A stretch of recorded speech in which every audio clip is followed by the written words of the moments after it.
Here we're going to write skeleton equations for the equations that we already did, for the reactions we already did word equations for.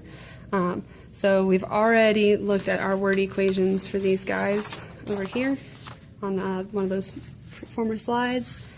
So I'm just going to go back and circle my reactants and underline my products. Okay, since I'm writing skeleton equations, I have to follow those rules that we talked about on the previous slide. Okay, so I'm just going to start left to right. So we've got one of our reactants is iron. I got to ask myself, is that an element or a compound? It is an element, so I have to write just its symbol. Since it is not diatomic, Fe by itself is just fine. It gives me the state of matter, so I'll go ahead and write that. So solid iron reacts with oxygen gas. Now oxygen is an element, however it exists as a diatomic molecule. Okay, it's part of that Brinkelhoff, so I have to write O2 for oxygen. It's a gas. To produce solid iron 3 oxide. Okay, again, I have to ask myself, is this an element or a compound? It is a compound. And is it ionic or covalent? It is ionic. Okay, it starts with a metal, but also you see the Roman numerals because that is a transition metal. So what I have to do is use the name to formula rules for ionic compounds to correctly write the formula. So if I have iron 3 oxide, that tells me I've got iron 3 plus.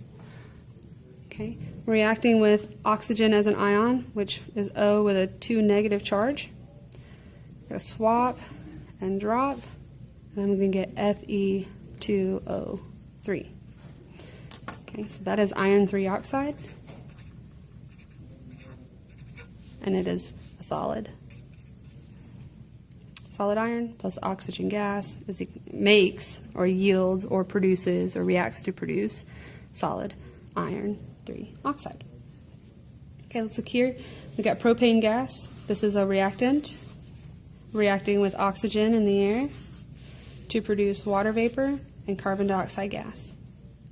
So for propane gas, I need to have its chemical formula. For things like propane, all these other organic compounds, if I give you like other sugars and stuff, I will give you the formula for them. Okay, so here I've got C3H8. Okay, it's a gas, so I'm going to go ahead and put that there. Reacts with oxygen in the air. Remember, oxygen is an element, but it is diatomic in nature, so I have to write O2, and it will be a gas. To produce water vapor, we know water is H2O. The vapor means that it is in the gaseous state, plus carbon dioxide gas. Now, carbon dioxide, that is a compound, and it is covalent. We know that because it starts with a nonmetal. Okay, we also see that there's a Greek prefix, which means that this is only covalent. Okay, so we've got carbon dioxide, that means I've got 1 carbon and 2 oxygens. And it is a gas. So here I get propane gas, reacts with oxygen gas to produce water vapor and carbon dioxide gas. If you look here, I'm just going to use the chemical names. You could use baking soda and vinegar. You could use the common names if you'd like. In this case, I'm going to use the chemical. Actually, no, you don't even have the chemical names because we're doing skeleton equations. So forget that. So here, I know that I've got this guy reacting with vinegar to produce aqueous sodium acetate, that should be a comma, water, and carbon dioxide gas. So for the skeleton equation, I gave the formula for sodium bicarbonate or for baking soda. So I'm going to write NaHCO3 plus vinegar is acetic acid that's dissolved in water. So HC2H3O2. And those guys are going to react to produce sodium acetate. Okay, let's ask ourselves, is that a compound or an element? That is definitely a compound. Okay, and we know that it should be ionic because it starts with a metal, but also acetate is a polyatomic ion, so it has to be ionic. Okay. So for sodium acetate, I'm going to take Na with a 1 plus charge because it is in group 1. And then the acetate ion, which is C2H3O2 with a 1 minus charge. Swap and drop. Since those are both 1s, I just get NaC2H3O2.